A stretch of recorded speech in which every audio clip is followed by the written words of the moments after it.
and the political leadership of the country. Congratulations on our battle against the coronavirus, against the floods, against the rising waters of the lakes and the rivers,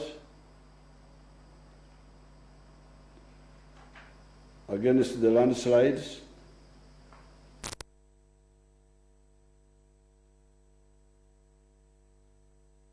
the locusts. Because you remember, we have been dealing with all of those together, combined,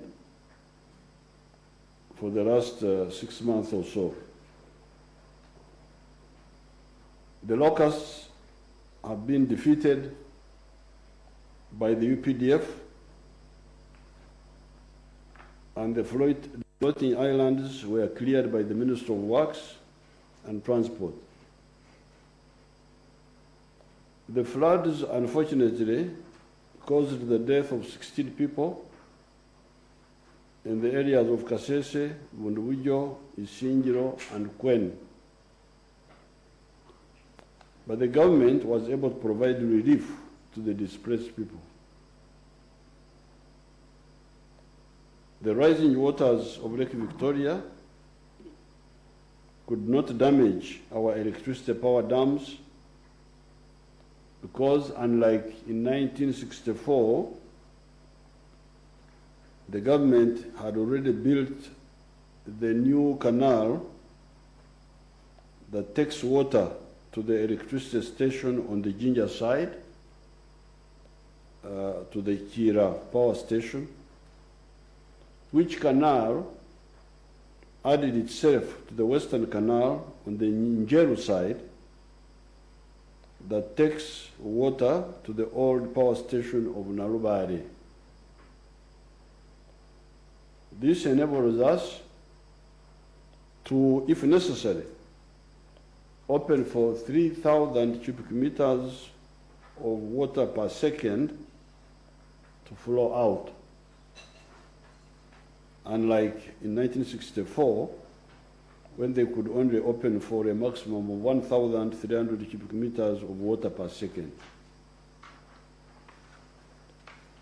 This enabled us to go from releasing 600 cubic meters per second of water to now 2,400 cubic meters of water per second, thereby saving the dams of electricity and also preventing flooding around the whole of the Lake Victoria Basin. Because that lake can cause problems not only in Uganda, even in Mwanza, even in Kisumu and other Bukoba and so on. So we are lucky. It's good that we had, although that was not really our intention. We were just trying to maximize more dams, more electricity, but it helped us to be able to release more water. The Ugandans that had encroached on the beaches should peacefully vacate so that they do not suffer losses in future and do not damage the environment as they have been doing by causing the lake to silt, etc. Because when you are near the lake, you disturb the soil, and then when the omkoka, the runoff water from Tunga, when it comes, it carries the soil into the lake. So the lake ends up being shallower and shallower and shallower.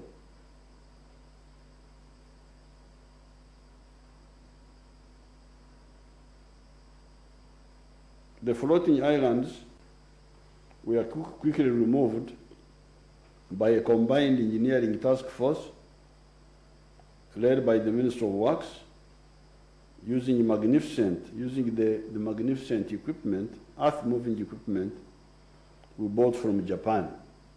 Very, very strong equipment, Komatsu equipment. On all these capacity for resilience, I congratulate the government and the people of Uganda for coping effectively with these challenges. However, for today, the main attention is on the coronavirus. When this global catastrophe descended from China through Europe and the Gulf countries to East Africa, after quickly conferring in depth with our scientists, we promptly realized that for now, this enemy could only be handled in two ways, as I have told you before. The two ways are avoiding the virus by tonsemberera, otampika, bed mabor ki lawoti. That is rule. Mom, ibuni, eiduni, kedi, eyong. That is ateso. Miesimima mvuko. That is rugubala. But the poor English, because you can see in our languages, we can quickly describe that. But in the poor English language, which doesn't have enough words, can only describe that situation as social distancing. They don't have enough words in English. In these our languages, tonsemberera, very clear. You don't have to add another word. Otampika, just one word.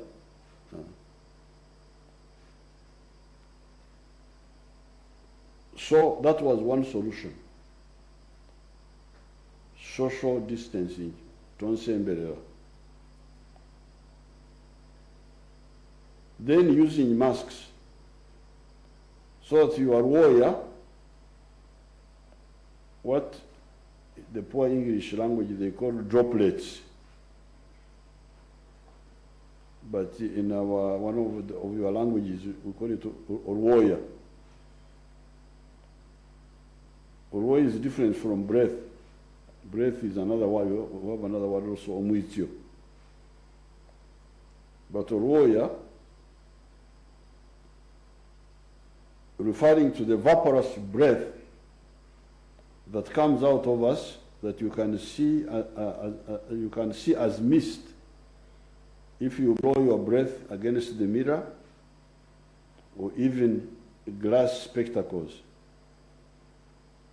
That make sure that that does not carry the virus from you to another person by wearing masks. So that's the purpose of using masks.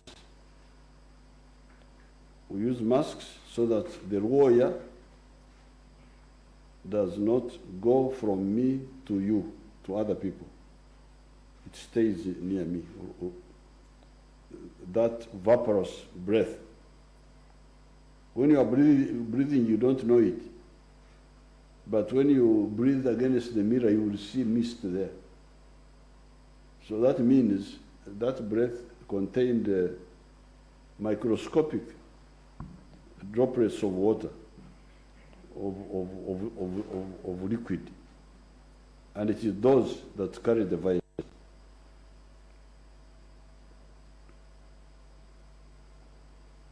Sanitize surfaces where the virus can survive for up to 4 days on surface of, for instance, tabletops, door handles, chairs, armrests, microphones, etc. Regularly washing your hands with water and soap or use sanitizers. And never touching yourself in the soft parts of your body, such as the eyes, the nose, and the mouth with washed hands. All this is method number one that we could see was available immediately. when the virus descended on us, when we analyzed it with our scientists, we saw that the first, the available way of fighting the virus was to avoid. And how do you avoid it? By what I have said here. Tonsemberera, masks, washing, cleaning the surfaces with disinfectant, and so on. The second method was to enable the body to fight the virus by treating the treatable diseases the victim may have, known as comorbidities. Comorbidities such as diabetes, blood pressure, the cancers, HIV, etc., and boosting the defenses of the body by giving the victims the necessary vitamins, the other drugs that help the efficiency of the body, such as hydroxychloroquine, and the drugs that control the overreaction of the body to the invasion by the virus. So, this is what we have been telling you from the beginning. When the enemy descended on us, we analyzed with the scientists.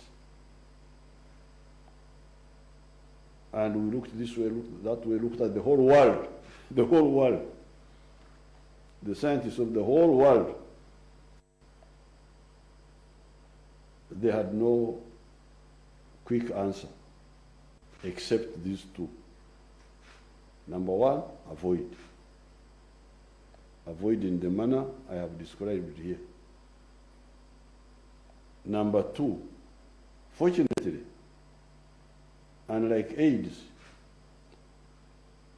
when the body is supported, the body itself can actually defeat this virus. And it has defeated it. So while we could not kill the virus itself, by drugs, by medicine, the body could kill it if you support it. If we support it by doing what I've just said here. By treating the other sicknesses, what they call comorbidities, and by supporting the body with vitamins and some other body supporting treatments, which we shall share a little bit more later.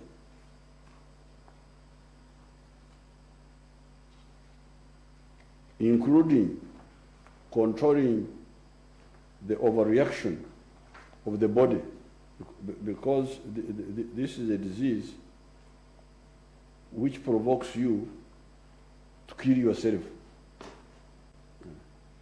It enters your body like a rat. If a rat came into this house, into this room now, if my soldiers were not disciplined, and they started shooting, that they are trying to kill the rat, they can actually end up killing us.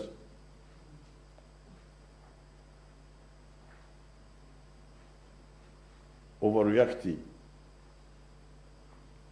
Some diseases kill by provoking the body to overreact, by panicking and producing too many body soldiers in a non-coordinated way, ending up choking up kuniga or blocking kwigaza, the transport routes of the body, such as the blood vessels, and inflaming the surrounding areas, the tissues. These were the two available ways. Avoid the virus and assist the body to fight the virus if, for some reason, the avoiding has not worked. This has been our strategy. The other two ways of defeating the virus are still being worked on, both here and abroad.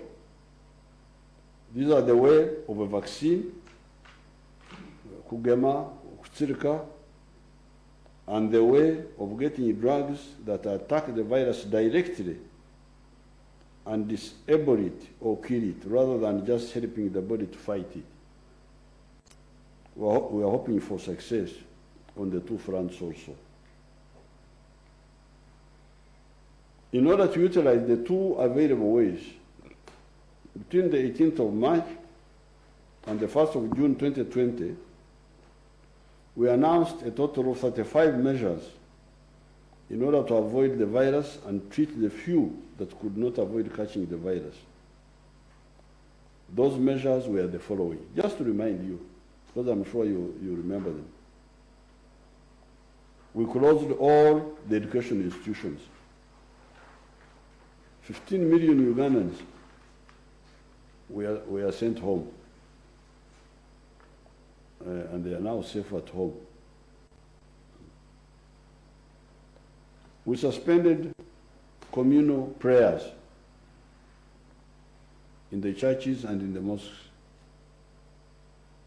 and in the open grounds. We stopped all gatherings and conferences, banned Ugandans from moving to or through Category 1 countries. That time we were still talking of Category 1 countries. I think now Category 1 countries are very many.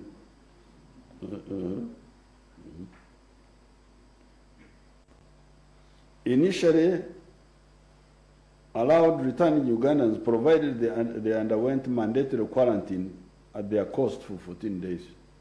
That's when we were still beginning. Allowed the non-agricultural gathering points, e.g. factories, hotels, large plantations, or of course farms. Those ones we never, we said those should continue. Discouraged the hexagonal, extravagant Ugandan-style weddings. You remember when I advised people to go for the necessary, the relevant people. The bridegroom, the bride, the priest, two parents on either side. That's all that we needed. So we said all the other people, yes, they are good when there is no problem, but now, please, we don't need all that gathering. It's very dangerous. Burials, we said, should not exceed 10 people to bury somebody. Suspended weekly or monthly markets. Those markets in the villages like Ntungamo, Kagarama, Kyavukuju, I remember them, Chanyamshusha, our markets there, Buzuwera, Chavagonya, Zimbabwe. We used to have all those monthly cattle markets. At that time, we allowed the public transport systems to continue. We suspended all the discos, dances, bars, sports, music shows, cinemas, and concerts. Advised the public to maintain hygiene measures. Advised the public on good nutrition. Stopped all passengers coming into Uganda by air, land, or water. Eventually. Originally, we tried to manage the people coming, but eventually we said no, don't come at all, passengers. Prohibited pedestrians from entering the country from the neighboring countries. That was again later. All public passenger transports were stopped. Only food sellers to remain in the markets. The markets should not have mixed of food and non-food sellers. Private vehicles initially were allowed to continue, but only with 3 people maximum per vehicle. That time we had allowed the private vehicles, but later on we also stopped them. However, ambulances, army vehicles, garbage collection vehicles, etc. were to continue moving if needed, because even those ones had to move on account of need. Like the soldiers, you didn't have to move just because you are a soldier, no. You moved because you are needed on duty. We banned the movement of all privately owned later on, when we saw the situation was getting serious, we stopped the privately owned vehicles completely. We scaled from you can drive your private car if you only carry 3 people, and we said no, all of you stop moving. Because we discovered that the people who they had converted their vehicles into taxis at that time. We suspended the shopping arcades, shopping malls, hardware shops. We stopped all that. We directed all non-food shops to close. The supermarkets were allowed to remain open at that time, initially.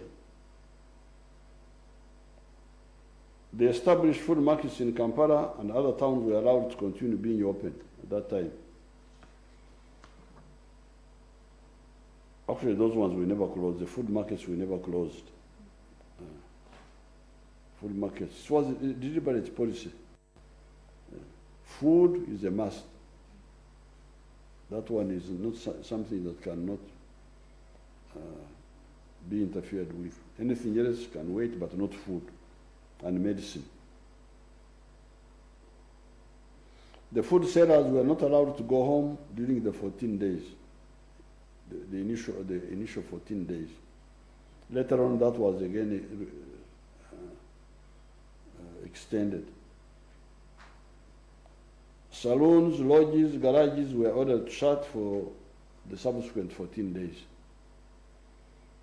Like the farms, factories were allowed to remain open. Construction sites were allowed to continue operating if they were able to encamp their workers. The essential services, i.e. like medical, agriculture, etc., were allowed to continue to operate. Cargo transport by train, by plane, by lorry, by pickup, by tuk-tuks, by boda-boda, by bicycles, were allowed to continue operating, but only with minimum numbers of crews. URA could not close business. Later, gatherings of more than 5 persons were prohibited. The prohibitions for incoming and outgoing means of transport did not include the cargo planes, or lorries, or pickups, or trains. Those ones, cargo, continued operating. Very deliberate. Food, don't touch. Tojikwatako, don't touch food. Cargo, don't touch. Yeah. It was deliberate, very calculated risk management. Health emergencies were allowed. If there was a health emergency, even a plane could come and pick somebody or take him out. Borders had stopped at 5. Initially we had said 2, later on we pushed it to 5. So those are the measures we announced between the 18th of March and the 30th of June. All of them to help us avoid. Remember, that is the strategy. The weapon we have now against this enemy are avoid the virus and help the body to fight in case somebody cannot avoid. As a result of these measures, we have been able to blunt the invasion of the virus. we've been able to blunt it. Why do I say that? It is because after more than 90 days of battle with the virus, actually I calculated the day, they are now 95 days. After 95 days of war, of battle, a 3-month war up to now, Uganda has only got 774 positive cases of coronavirus after testing a total number of 170,789 persons. We have tested 170,000 to simplify the figure, and out of those, only 774 have been found with the virus. There were another 1,067 non-Ugandans that tested positive but were sent back to their respective countries. We had some argument with the WHO. You know, those WHO also, they are not gods. They are just human beings like Mr. Museveni, like, so they need help. So they were saying that Umuhinguzi Runyankore, somebody who is just passing, that if he is tested here, we own him. We said, no, we cannot. There's no logic. Because he was not infected here. Initially, we were not sending them back. But when we saw it was becoming a problem, we said, no. You cannot come with the virus, and then you say, I take you out. Go back to... Then WHO, whom I thought were, I'm not like Trump, who wants to fight WHO, but I think they should have some modesty. They should stop doing things which without. They were trying to say, no, where you test him, he stays there. No, but I've tested him at the. Of course, they don't know our culture. The WHO don't know our culture, because for us, we have a fence around the home. And if I stop you at the gate, you have not entered, you go back. You have not entered the home. So, we were able to turn back 1,067 non-Ugandans that tested positive, but we sent them back to their respective countries because we tested them at the border. They were not resident, they had not even entered. When we changed and started testing at the entrance, it was easier to know that no, we are not responsible for this infection. Within the figure of 774 of the Ugandans that are positive, 373 are truck drivers. So you can see that the truck drivers are really the biggest contributor to this figure. 373 are the figure of truck drivers out of the 774. Therefore, this is like the issue of, I have my sanitizers here. Well equipped. Therefore, the graph of Uganda is here. I hope they will show it to you on that TV, the TV of the Honorable Nabakoba. They will be able to show you.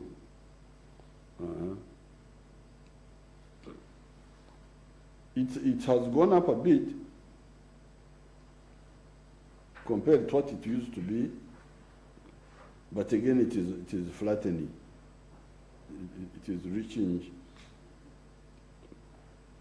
a plateau a bit quickly before it has reached where many of the other countries are. So that is the graph. You will see it on the TV and see it also in the papers tomorrow or the day after. Moreover, none of the coronavirus infected persons has died. We are very grateful to God for that. And also we congratulate our health workers. These health workers are good. Those children are really good.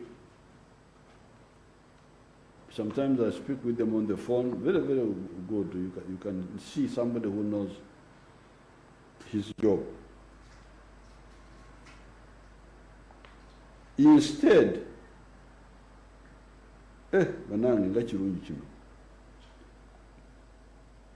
instead, out of the 774 that have been found positive, a total of 631 have been treated in the manner described above, and they have healed and have been discharged from hospital.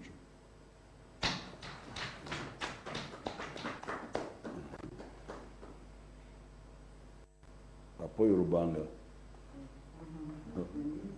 Rubanga tiye. Katonda yebazibu. Therefore,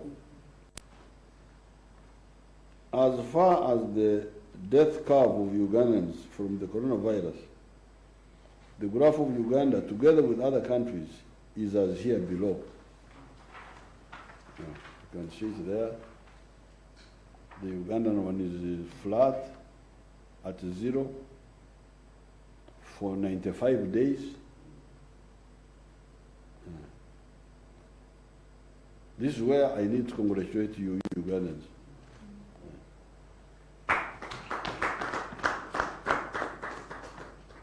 Nina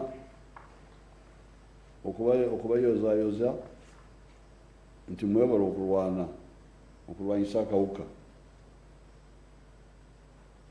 However, as I told you when I last addressed the country on the 1st of June 2020, these lockdowns cannot and should not be in force forever.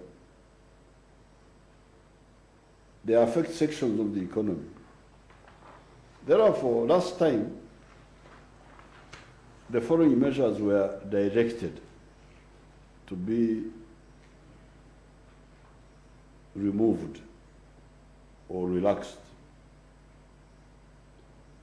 The shops selling general merchandise were allowed to open, provided they were not in the shopping malls, the shopping arcades, and in the food markets. This issue of the food markets, please, I really want you to understand this. Because if you combine selling food and selling non-food, you cannot keep the social distance. You cannot have the tonsembele, because then the numbers will be too many. So that's why we said, between food and non-food, what do we remove from the market? And we said food must stay, because it is food that makes us survive. The other non-food, leave the market for the food. And that's why the food markets have been operating, because they have got enough space, they can spread out. And I have not checked, but I don't know whether we have had cases in those food markets. it will be good for, the minister is shaking her head, that the food markets have not had cases. So what we are talking about is not a fiction, is not a story. It is something that can work if we do it correctly. You can imagine in the food market, 95 days, those people are selling food. People are coming, going, buying. But because of the preventive measures, nobody in the food market has been infected. So, what we are talking about is not a story, it is really the reality. The heroic market women that had been sleeping in the workplaces, in the markets for all those days, were allowed to go home and come back to work daily if they wanted to. We did that because we had opened for public transport, because so they could go and come. They had a way to go and come. Opening of the public transport means of minibuses, buses, taxis, provided they carry only 1/2 of their normal capacity, plus the conductor, except in the 42 border districts. So we allowed public transport to resume operations. Hotels and food restaurants were allowed to open, but had to observe social distancing. Previously, we were allowing only hotels and restaurants to produce takeaways. But this time we said they could, yes, do the takeaways, but also open, provided they observe the social distancing. People with private cars were allowed to drive as long as the car did not carry more than 3 people, including the driver.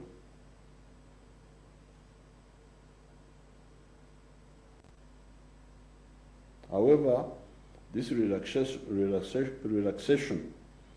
of the restrictions on the private transport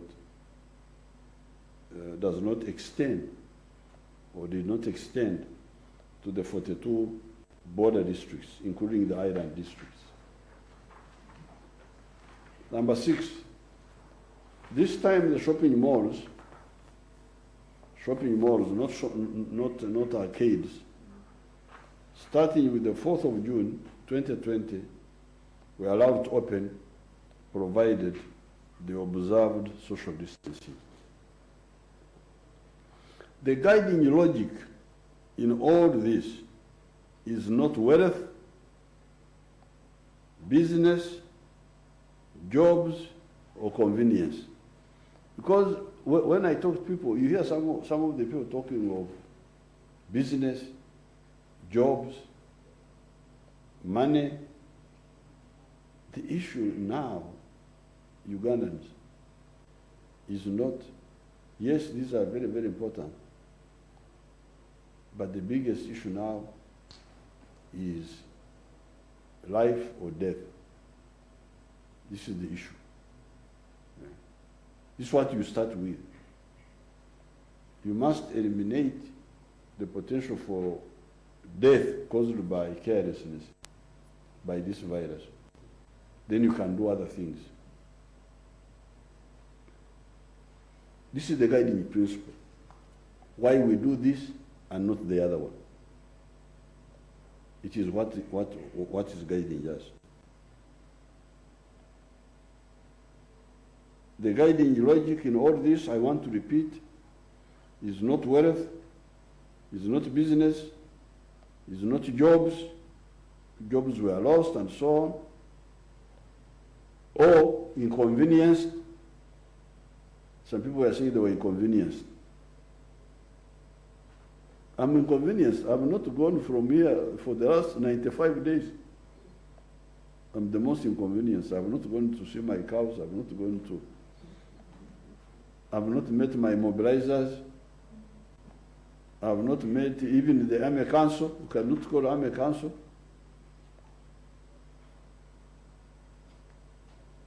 I'm just here locked down. But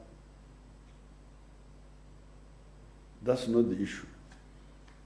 The issue is, it is life. Do we live even when businesses suffer and jobs are lost? Or do we continue doing business, making money, and die? Because that's what's happening in some of the countries.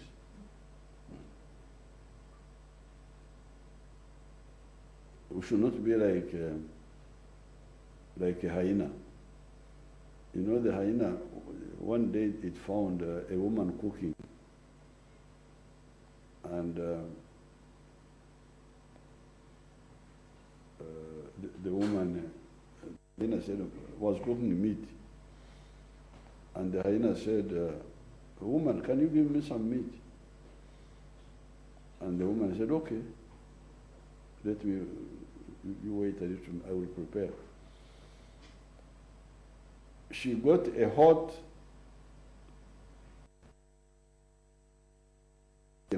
a small stone, a small round stone, and covered it with fat, but hot stone, and told the hyena, say, "Hyena, you open your mouth and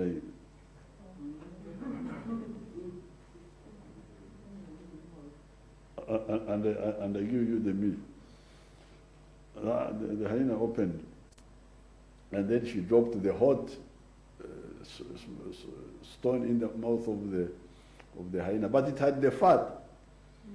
Oh, then it started burning the hyena. Oh, then the woman said, "Okay, you spit if it is hot." Then the hyena said, "But how can I spit? It is very sweet."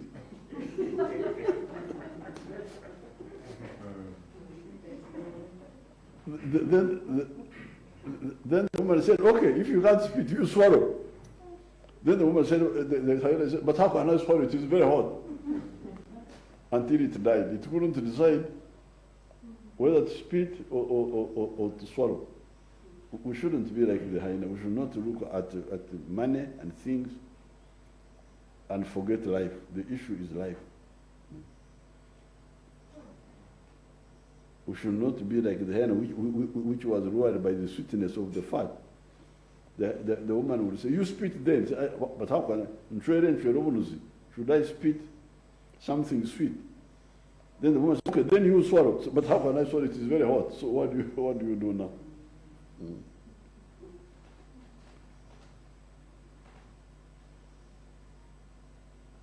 That is the logic. Moreover, besides all this, with the discipline, we can even have both. Actually, with discipline, we can have both. We can have both life and wealth. All we need is just discipline. This is provided we do what is recommended. Now, I wanted the results of where are they?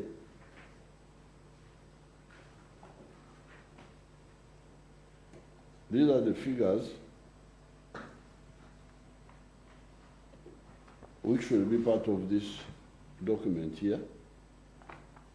The daily tests of the positive people from the 21st of March. The whole figures are here, day by day. But what is interesting, the last, if for instance you start on the 8th of June,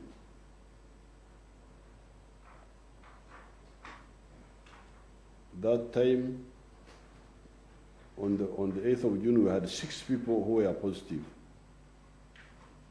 Before that, we were having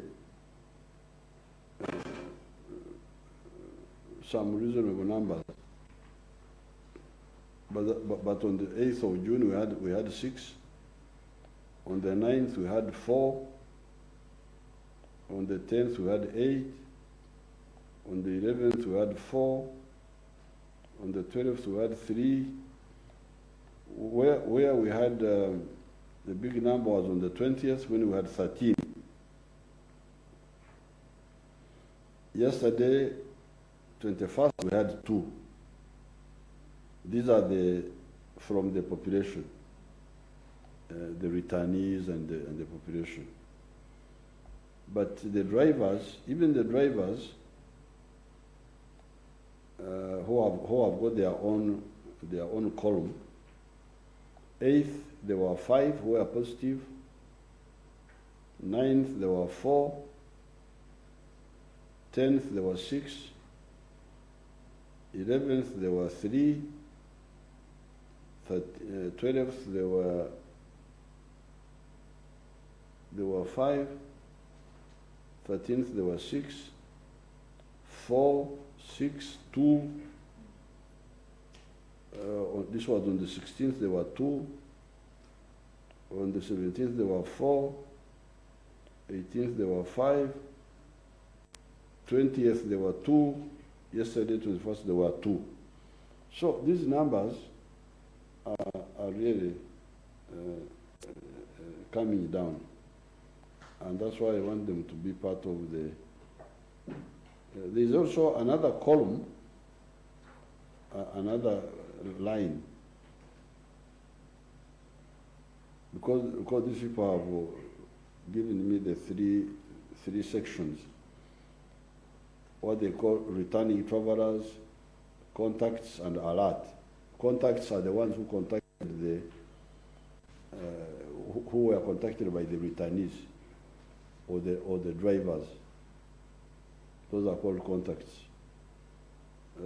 Then the travelers themselves, when they were still traveling, or the drivers.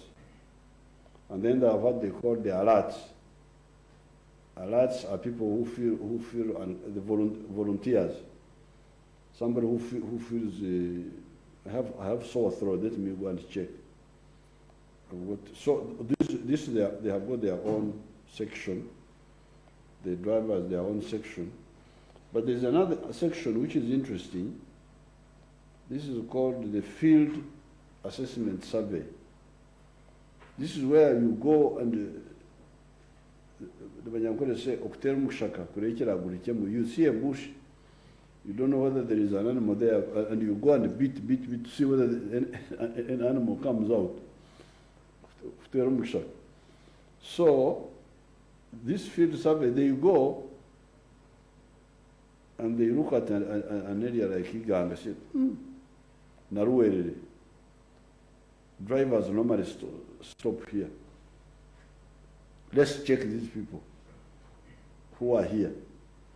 Let's check them. And you check them. This is called field survey. Or you go to the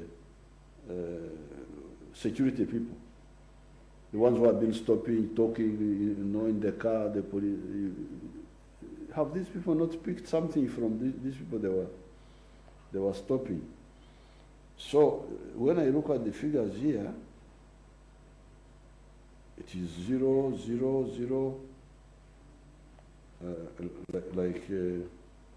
from the 24th of May up to 11th of June. They were all zeros, nothing.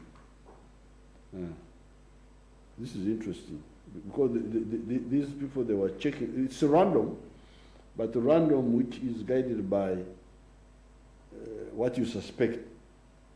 The drivers have been passing here. Let's go and check these people they've been talking to. You go and take their blood. So, these figures will be part of this. They should, they are very interesting. As you can see, the number of drivers that are testing positive is reducing. Unfortunately, we are getting new positive cases from within the population that are mostly linked to either the drivers or the infiltrators from the neighboring countries. Hence, 62 of the positive cases are from Kyotera and 59 are from Amuru. These are figures, these are not stories. You don't hear numbers from Mbare, you don't hear numbers from Kapchorwa, you don't hear numbers from this place. It's specific. 62 Kyotera, 59 Amuru. Amuru, This is on account of the elements that come through the porous borders. Since many people end up in Kampala, and with the opening of the public transport system, although with some restrictions, we are beginning to see cases in Kampala. The number is now 37. So you can see the map is becoming clear. You get Kyotera, you get Amuru, you get Kampala. Together, these account for something more than 100 of the other 700 we are talking about. This Kyotera and these ones here, these three, actually much more than 100, like 150 almost, 150. They are Kyotera, Amuru, Kampala. And Kampala is because whoever comes in Uganda ends up in Kampala. We are therefore entering a more dangerous phase. Ugandans, we are entering a very dangerous phase.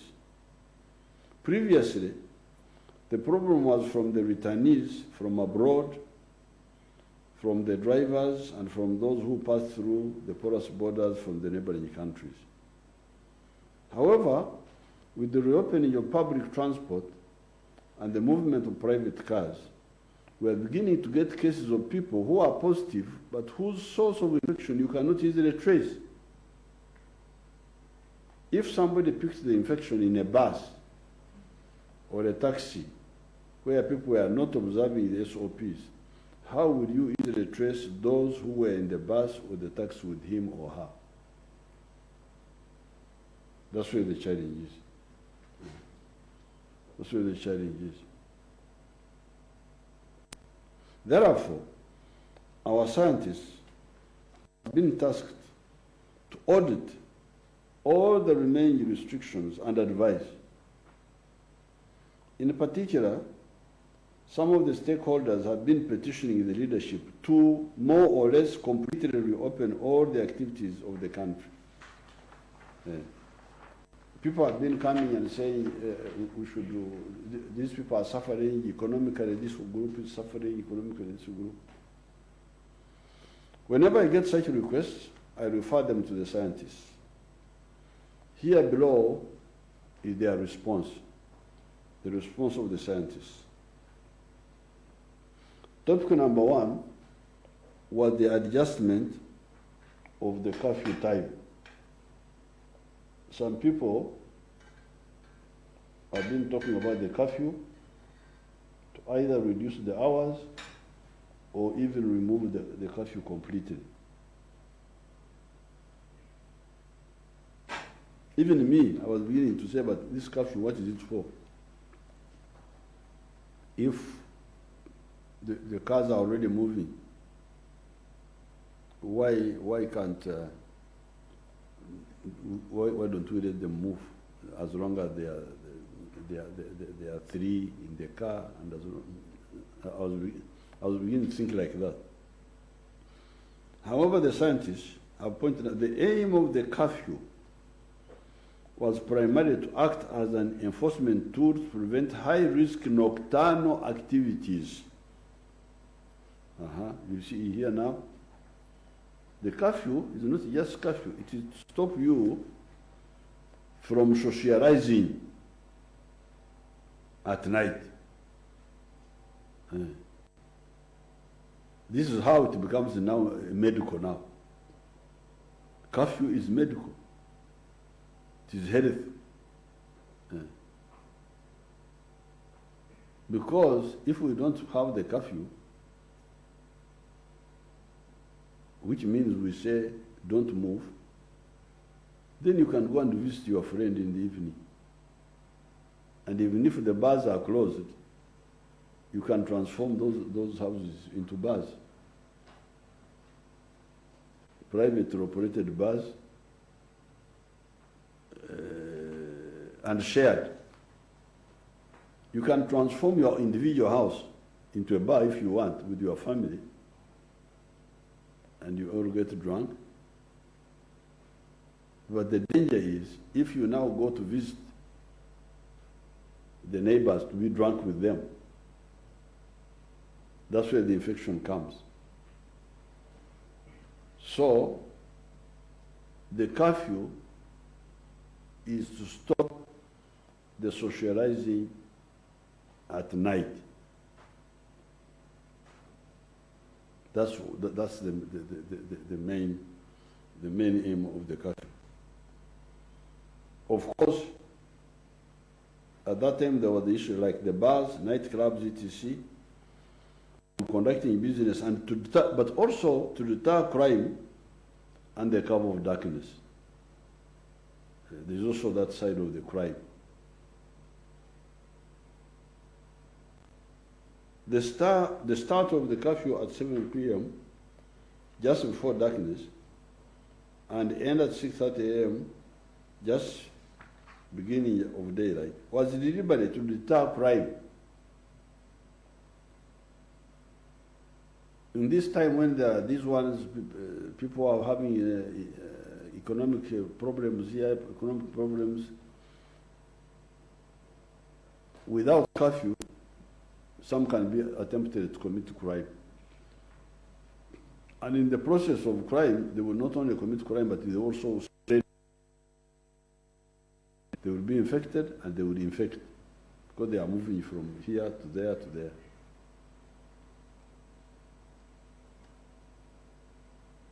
Pushing forward the curfew time from 7 to 8 triggers delayed closure of other sectors like shops, supermarkets, public transport, and gives opportunity of engaging in crime, which strains law enforcement. Uganda is in phase 3 of the COVID-19 pandemic, as evidenced by the clustered cases in Amuru, Chotera, and Buyukwe, where the other body districts remain at high risk. Activities that promote convergence with non-feasible mitigations can lead to occurrence of more clustered cases and eventually general community transmission. From the epidemiological point of view, the curfew acts as a measure to restrict activities that depend on convergence of people from taking place, hence reducing the risk of spreading the virus. The idea is to discourage gatherings in homes, hotels, restaurants, etc. Going home early and staying home the whole night is part of the prevention. It means less mixing. The curfew time is therefore strategic to reduce risk of spread and preempt crime. So this curfew is not just an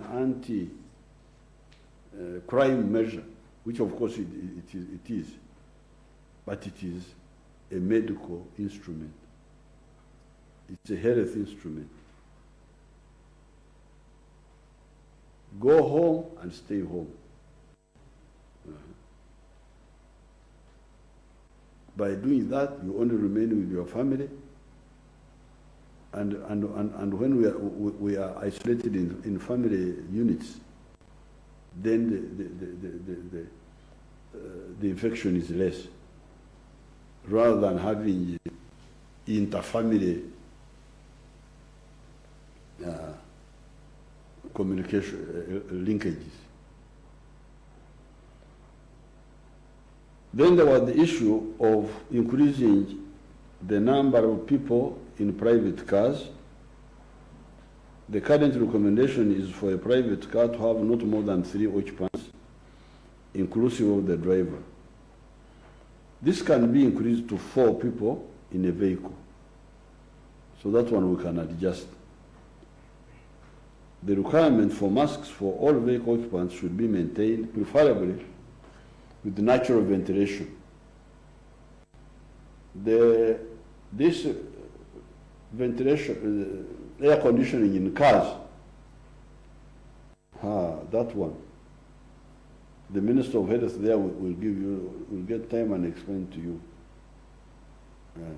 It may be better to open the glass a bit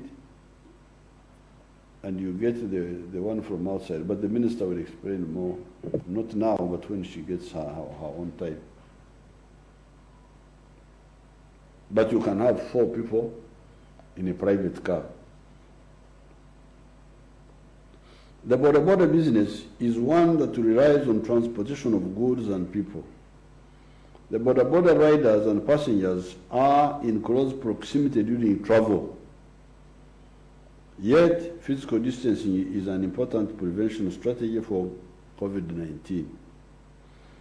Secondly, Uganda has transitioned from imported cases to phase 3 of the epidemic, as already pointed out above, with the epicenters in the districts of Amuru, Kyotera, and Buyikwe. Further, the borders don't use traditional gazetted routes like main roads or feeder roads. Borders, if allowed to transport people at this stage of the epidemic, may lead to further spread with complexity in tracking cases and contacts, given the large number of people they transport, and penetrating the society and reaching where the vehicles don't reach. You see, this strategy, people were arguing for the borders. We are saying, the borders reach every home, because for them they can move even in a small path. But that's where the danger is. That's where the danger is. We don't want you to reach there. We have already taken the risk with the public vehicle, public transport. Yes, you stop 2 kilometers away, you walk. You walk. Convenience, remember, we are not after convenience. We are after survival. We are after life. So that walking, you are alone. I see my people walking in the streets with their masks. That's much safer. When you are walking alone, and another one is also walking, especially if you have masks, this is better than sitting on a border, and you don't know whether that border has a problem or not. And then this border going inside there, then going there, then going there. You are now spreading the disease by being lured by this apparently easy means of transport. So that fact that the border can penetrate deeper is actually the reason why it should be discouraged, because we don't want that penetration. We want people, if they have to move at all, they move with with means which don't go too deep into the population. It's a bit inconvenient, but here we are not talking about convenience, we are talking about safety.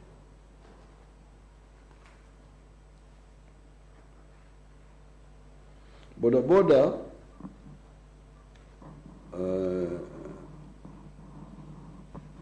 okay, the borders can reach where the vehicles cannot reach, and that in itself is a danger.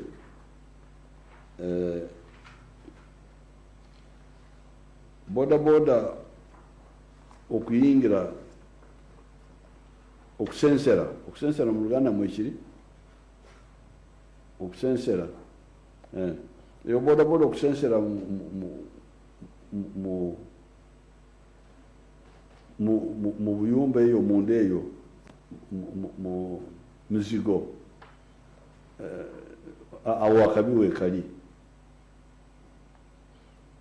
singa omuntu asigala singa avira mu motoka eri walako n'atambula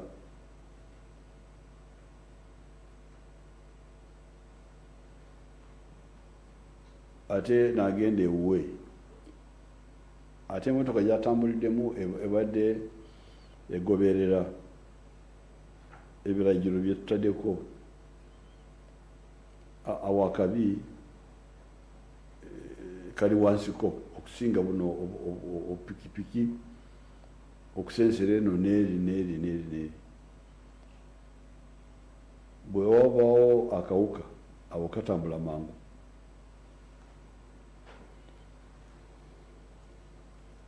People walking to their homes is safer than the boda spreading with the passengers in the community. The mitigation measures like putting a barrier between the passenger and the rider to prevent contact may pose additional risk of hurting the rider, the passenger, in case of a fall, in case of accident. The materials used for the barrier could also increase risk of coronavirus transmission, since some of the materials maintain viability of the virus longer. Eyo akantu ako kumagala kuteeka wakati ebimu bitereka akawuka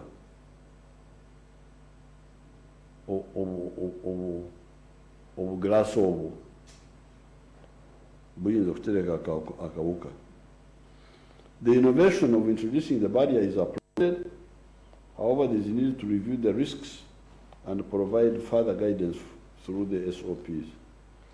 The innovations will be reviewed by the Minister of Health in consultation with the Minister for Transport and the Borders Association. In the interim, let the borders continue with only transporting goods as they have been doing. Places of worship. The places of worship are characterized by the following risk factors. Clustering with many people of unknown risk from multiple points of origin.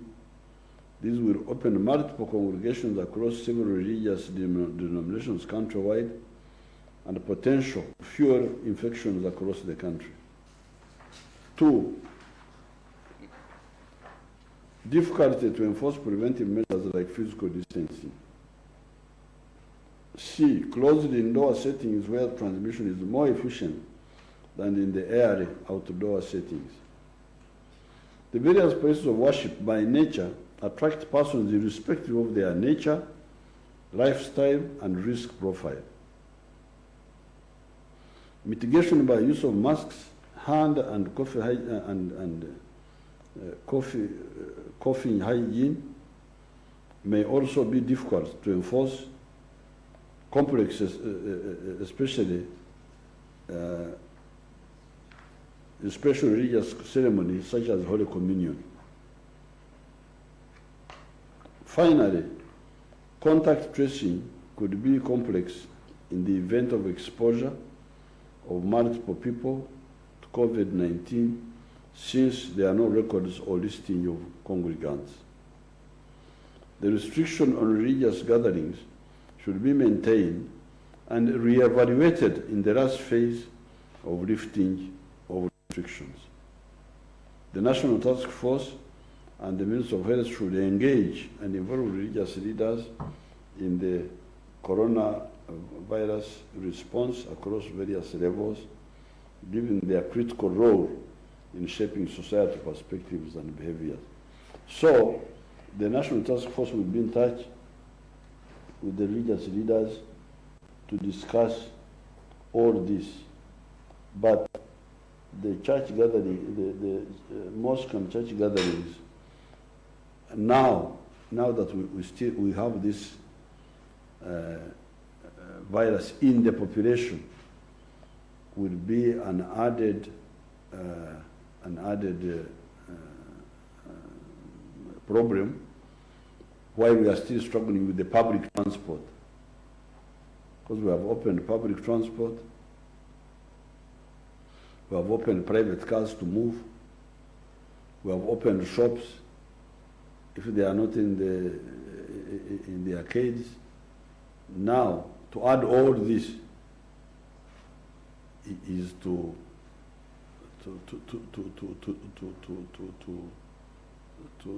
take on too much. So let's first see how this work. On the issue of the arcades, the closely knit, multi-storied, densely populated buildings with multiple entries, no service areas for parking, commonly known as arcades, are areas where there is close clustering of people with unknown risk profiles. Unknown risk profiles is the language of the scientists. They don't know whether you are sick or not.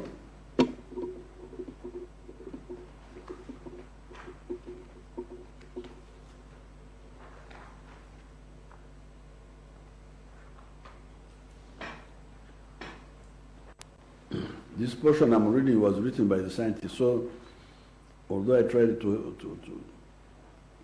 bring them down to earth, like Jesus, how Jesus came from heaven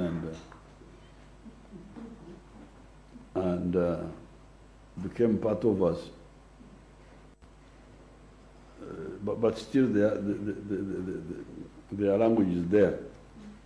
Risk profiles, what they mean here is simply that they don't know whether you are sick or not. I don't know why they can't say that. I think they sound more educated when they... So this unknown risk profile, what they mean is they don't know whether you have the virus or whether you don't have.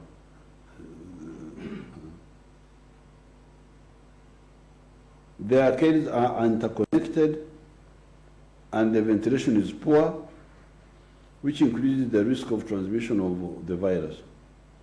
The ability to enforce physical distancing is minimal, as witnessed by what is happening in Kikuubo in Kampala. We have already experienced clusters of coronavirus in the workplaces, e.g. the factory in Buyukwe area. The multiple entrances compounded with the convergence of people makes it difficult to track people in case of contact tracing.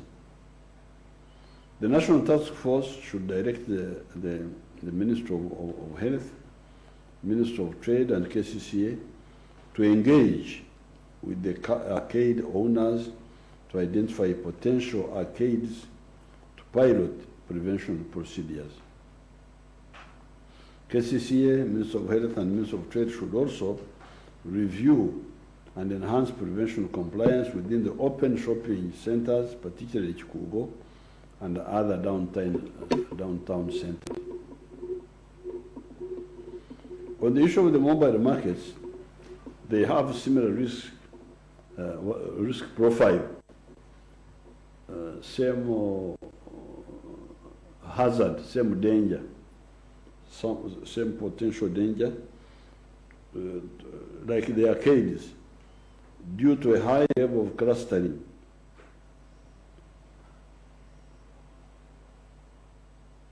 High level of congregation.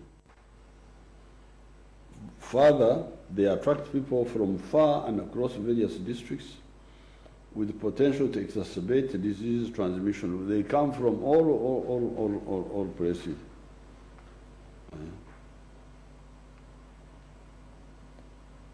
Those mobile markets, When I was taking our cattle to the market in Ntungamo in the 1950s, later on in the 60s, a few times I took our cows to Guzwera, cattle market. We had a man called Warisimbi Panga, who was coming from Kampala to buy cows in Ntungamo, Rubare, this name, Nyakira Buju. I can imagine somebody from Kampala. Buzwera. Then we had another fat man from Barra called Buchenya, the Banyakoro called him Buchenya.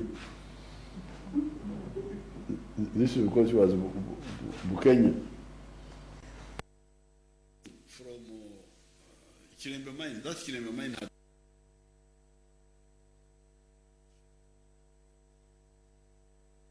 Chirembe miners. So our cow tossed him with its horns, and Mzee Kaguta was very, very happy. He gave it a praise name, that it had tossed him Zungu. So a situation like that is very dangerous. These markets are pan-Ugandan. They are pan-Ugandan. Everybody comes from, I'm telling you, I'm a graduate of those, a veteran of those markets.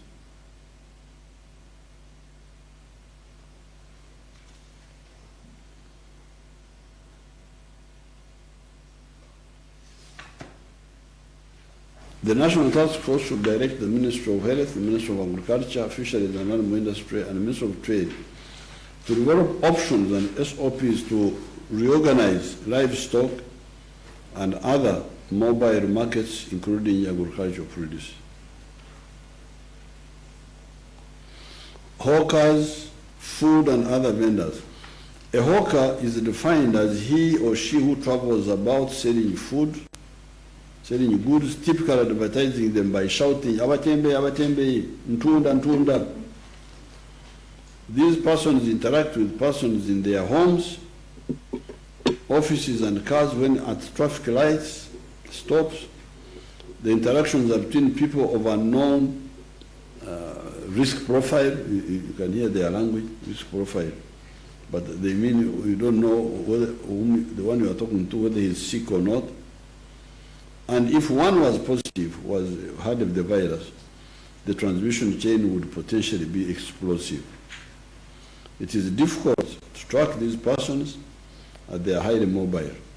It would be wise not to encourage hawking during this third phase of the pandemic. Additionally, they should be targeted with communication to ensure compliance with the prevention measures. Repatriation of bodies for burial in Uganda. COVID-19 is transmitted through the respiratory droplets and by contact with contaminated surfaces.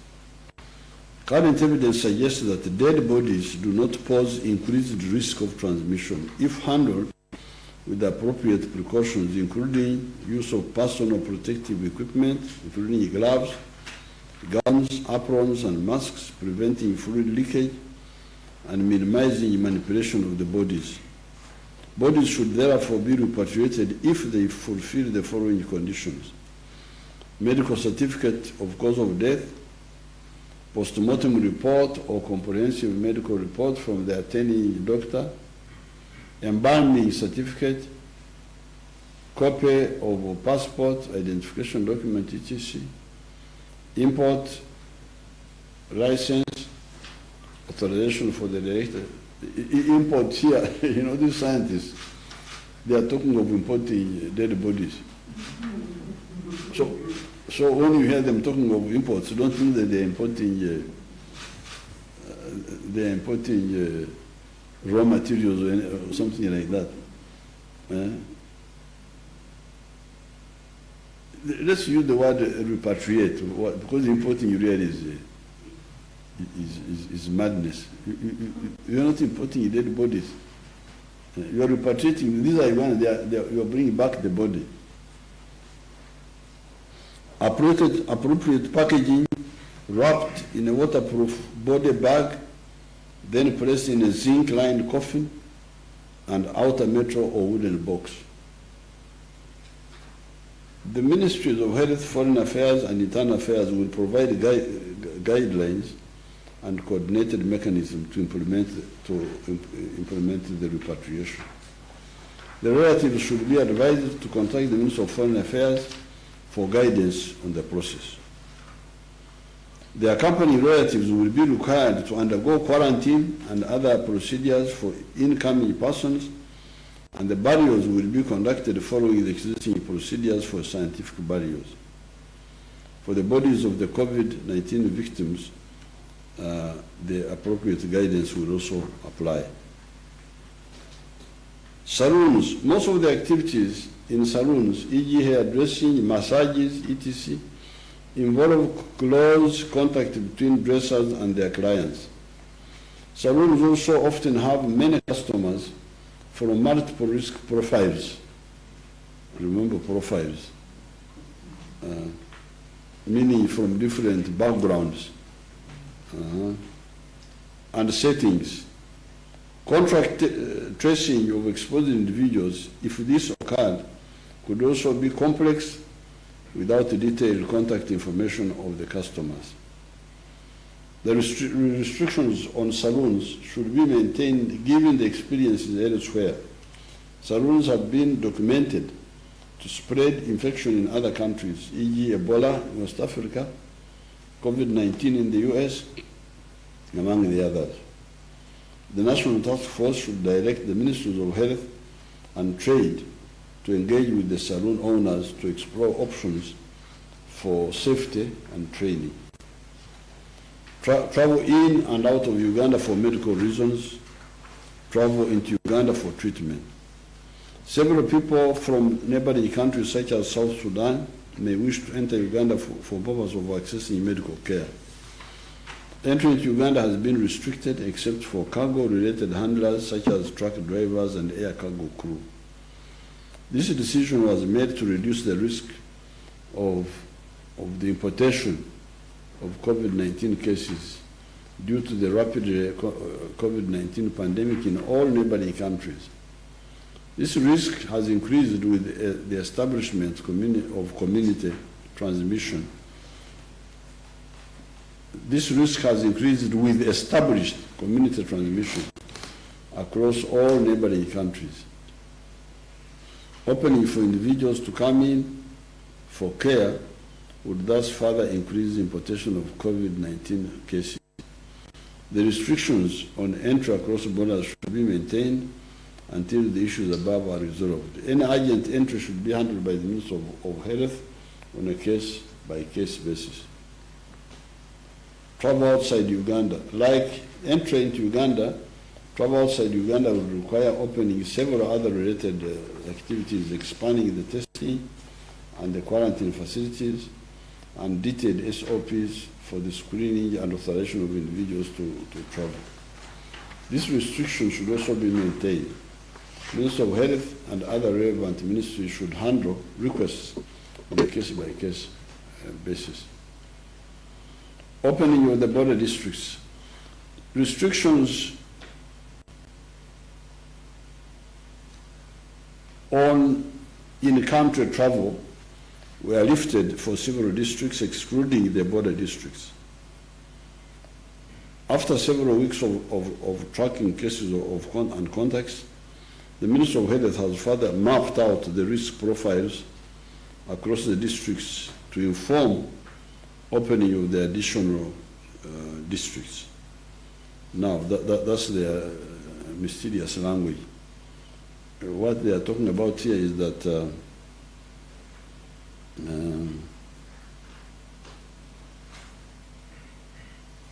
that the information they have got will guide them. That's what they call inform. To inform. Now, if you translate in Runyankore, inform is okumanyisa. Now, this is not what we are talking about here. We are talking about guiding you get some fact which helps you to do something else. The maps below show the number of cases of community transmission identified across the districts in the past 2 weeks. The number of districts and overall number of cases reduced in the past week. However, continued vigilance is required in all the districts that reported cases in the past 2 weeks. Restrictions should thus be maintained in the districts with evidence of community clusters and other high-risk characteristics in the past 2 weeks as detailed below. Here what they are talking about is that where there is where there are Kazinga, an island of infections, that district should be quarantined.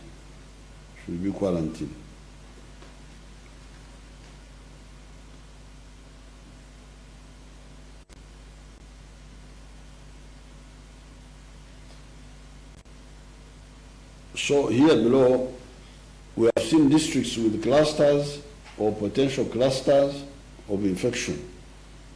Clusters here means groups of infected people that are still under investigation. And these districts are Rakai, Kyotera, Amuru, Buyukwe, because there is one factory there, Ngulu, Arua, Majumani, Moyo, and Nebi. Districts with the refugees to allow time to test the refugees and the risk profiling before the final decision is made. And these are Zombo, Ajumani, and Arua. Districts with main border entry points that still need more comprehensive surveillance and testing, and those with water bodies and informal crossings across the water bodies, Busia and Burisa. Kampala and Wakiso districts have localized, for example, in one quarantine site, Mulago Paramedical School. They've got localized infection, localized presence of the virus. More vigilance is required in surveillance and compliance with prevention in the densely populated and clustered workplaces such as Chikubo and other downtown locations. The rest of the border districts can be opened, but with continued vigilance and reporting of any suspicious events and compliance to prevent measures. So here there are maps of where there is infection now. Those maps are there. Much of the country is clean, but there are a few, Nachotera, Kampala Wakiso, Buyukwe here, and then Nebi, and some parts of Amuru and Moyo, according to the second map.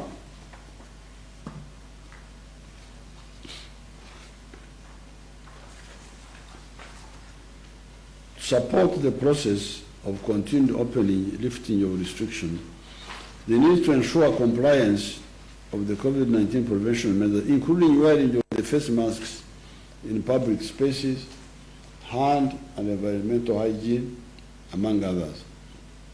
More effort is needed in areas with poor compliance to prevention measures, such as Chikubu in Kampala and other overcrowded downtown areas.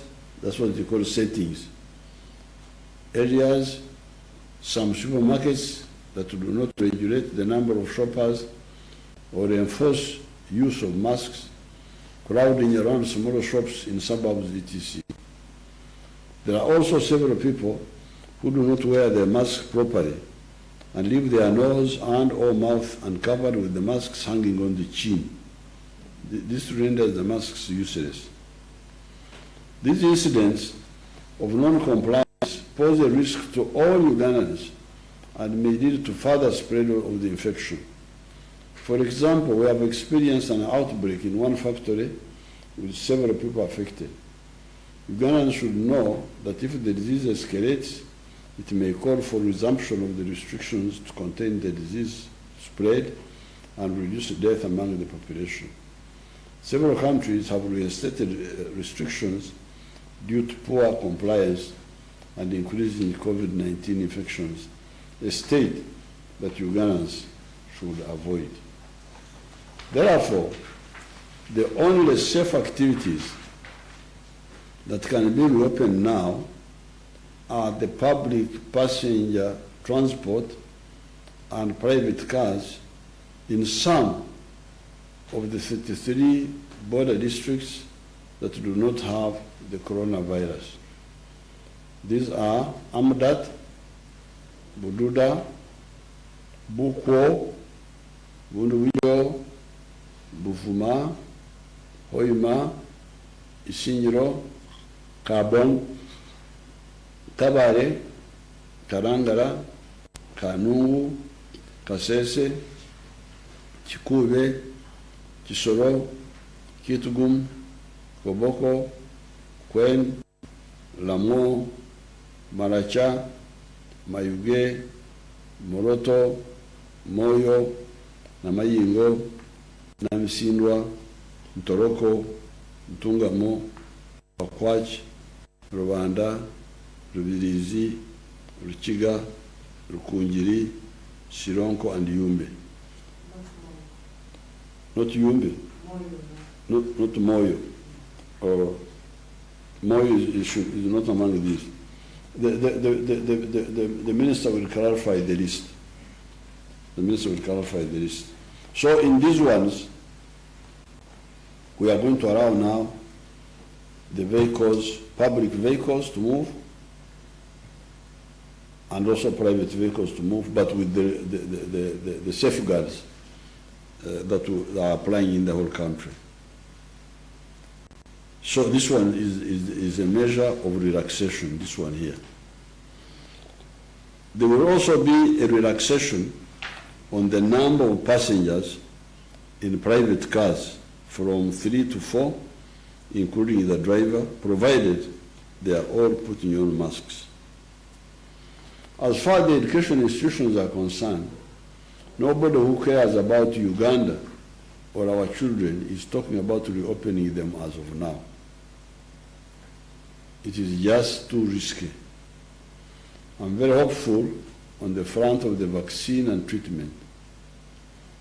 There is a recent talk of the drug dexamethasone that is very abundant because our doctors have been using it as an anti-inflammatory drug to treat brain inflammation, allergy, asthma, and other conditions.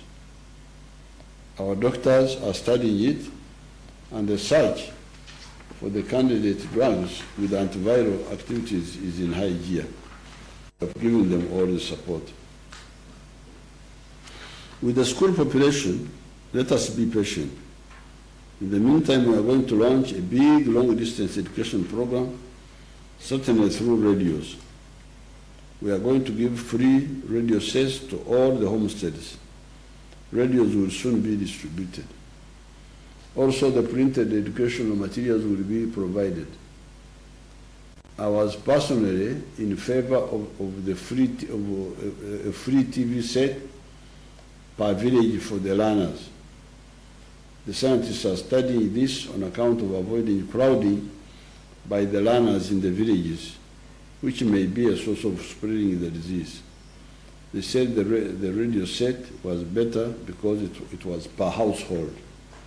It is individual, homestead based. With the politics, the Independent Electoral Commission, in consultation with the scientists, apparently looked at 3 options as far as the general and local government elections that are due for early next year are concerned. The 3 questions to be answered were: 1, if there is no vaccine or clear treatment for this virus by the time of the elections, can the conventional elections of the mass rallies, processions, etc., be safely held? Secondly, can and should the elections be postponed? Thirdly, is there a hybrid that can be constitutionally used to hold the elections on time but safely? They, the Electoral Commission, opted for number 3 because the danger is in the holding of public gatherings. If you admit those and messages of the contestants are passed on through the radios, TV, social media, etc., the gathering for the election themselves can be safely managed with hand washing, social distancing, and so on. This would remove the uncertainty that would be created by the postponement of the elections, but also ensure that the elections are held safely. I call upon Ugandans to support this option because it can work if all concerned do their assignment diligently. I end by reminding all of you of the avoidance measures. Number 1, tonsemberera otampika, social distancing of 2 meters from person to person. Wash your hands with water and soap, or use hand sanitizer to kill the virus your hands may have picked. Sanitize surfaces of tables, door handles, etc. often, and sterilize documents and money by putting them in containers that can achieve the temperature of 70 degrees centigrade. This is hot enough to kill the virus, but not hot enough to burn the documents. Oxyliza. Put on face masks covering the nose and the mouth all the time you are in public place or in a car with others. The Minister of Health should advise our people on the issue of air conditioning in cars. It may be a danger channel. I hate air conditioning. It is unnatural and dangerous. That is why I have no air conditioning in any of my houses, and I long ago switched off your air conditioning in your state house in Entebbe.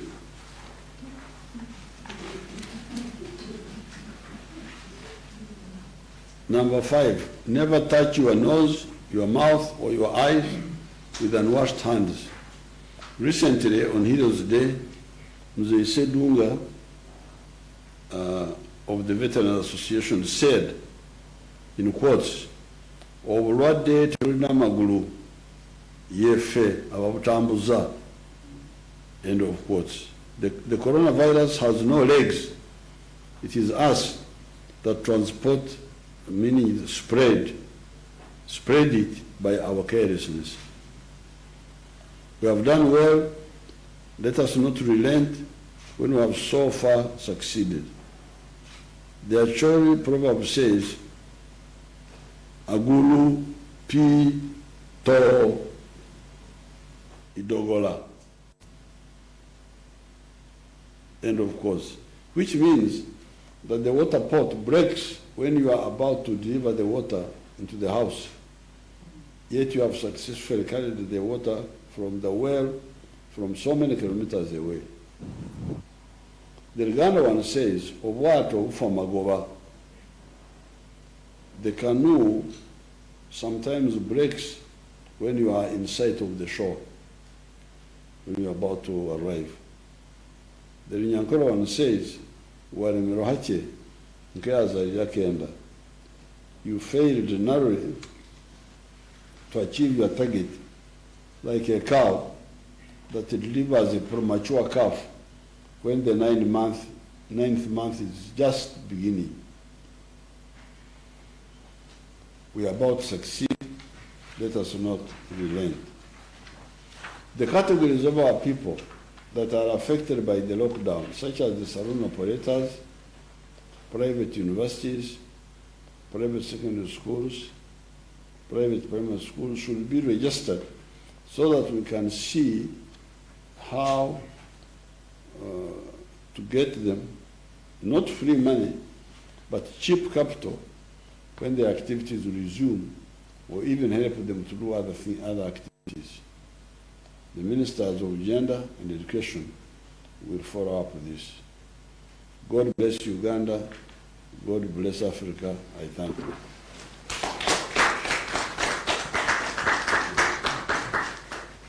Okay. Okay. So I can